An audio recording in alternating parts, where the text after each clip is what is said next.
એક પ્રાંતના ગવર્નર તેમની યાત્રા દરમિયાન શબ્દોના આશ્રમ પાસેથી પસાર થઈ રહ્યા હતા.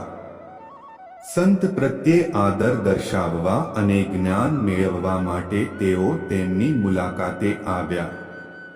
રાજ્યની સંભાળ રાખવામાં મારો લગભગ આખો સમય લાગે છે અને હું દિલ્હી, સત્સંગ વગેરેમાં હાજરી આપી શકતો નથી.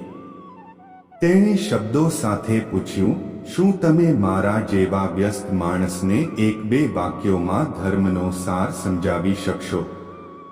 અલબત્ત મહામહિમ, તમારા લાભ માટે હું તેને માત્ર એક શબ્દમાં સમજાવી શકું છું. અમેઝિંગ. અને તે શબ્દો શું છે? મોહન. અને મોહન શું તરફ દોરી જાય છે? ધ્યાન. અને ધ્યાન મોહન શું છે?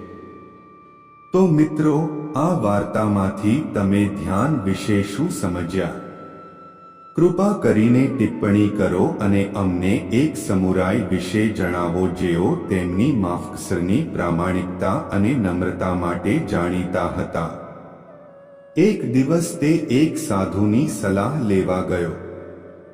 જ્યારે સાધુએ તેમનું ધ્યાન પૂર્ણ કર્યું પછી સમુરાઈએ તેને પૂછ્યું, મને આટલું બધું કેમ લાગે છે? મેં કેટલી લડાઈઓ જીતી છે. મેં ઘણા લાચાર લોકોને મદદ કરી છે, પરંતુ જ્યારે હું અન્ય લોકોને જોઉં છું ત્યારે મને લાગે છે કે હું તેમની સામે કંઈ નથી. મારા જીવનનું કોઈ મહત્વ નથી. થોભો, પહેલાથી જ ભેગા થયેલા લોકોના પ્રશ્નોના જવાબ આપ્યા પછી હું તમારી સાથે વાત કરીશ. સાધુએ જવાબ આપ્યો. સમુરાઈએ લડવાનું ચાલુ રાખ્યું. સાંજ પડવા લાગી અને ધીમે ધીમે બધા પાછા ફર્યા. શું તમારી પાસે મારા માટે સમય છે? સમુરાઈ નથી સાધુને પૂછ્યું. સાધુએ તેને તેની પાછળ આવવાનો ઈશારો કર્યો. ચાંદનીમાં બધું ખૂબ જ શાંત અને સૌમ્ય હતું. આખું વાતાવરણ ખૂબ જ મોહક લાગતું હતું. તમે ચંદ્ર તરફ જોઈ રહ્યા છો. તે ખૂબ સુંદર છે. તે આખી રાત આ રીતે ચમકશે. આપણને ઠંડક આપશે. પરંતુ આવતીકાલે સવારે સૂર્ય ફરી ઉગશે અને સૂર્યપ્રકાશ વધુ તેજસ્વી છે.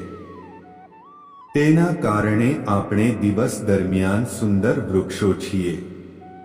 પર્વતો અને સમગ્ર પ્રકૃતિને સ્પષ્ટપણે જોઈ શકે છે. હું કહીશ કે ખેડૂતની જરૂર નથી.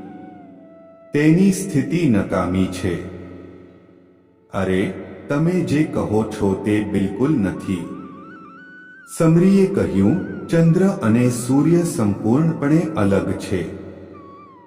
બંનેની પોતપોતાની ઉપયોગિતા છે. તમે આ રીતે બંનેની તુલના કરી શકતા નથી. જો સમુરાઈ કહે તો તેનો અર્થ એ કે તમે તમારી સમસ્યાનું સમાધાન જાણો છો.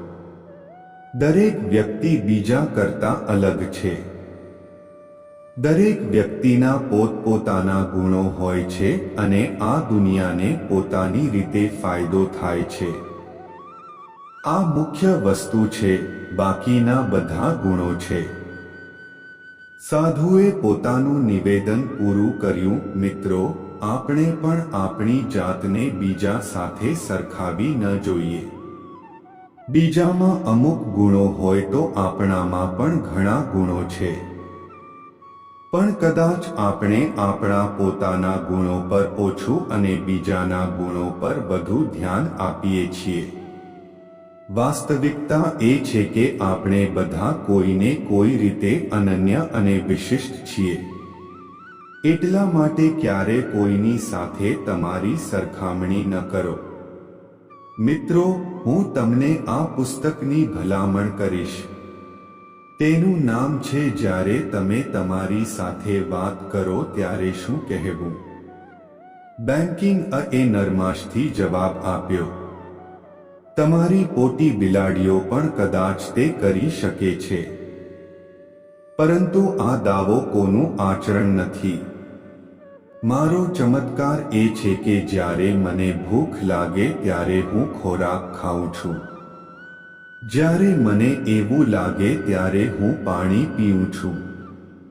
તમારે કોમેન્ટ સેક્શનમાં વાર્તા અવશ્ય જણાવો અને જો તમને ગમતી હોય તો આ ચેનલને અવશ્ય સબસ્ક્રાઇબ કરો અને નોટિફિકેશન દબાવો.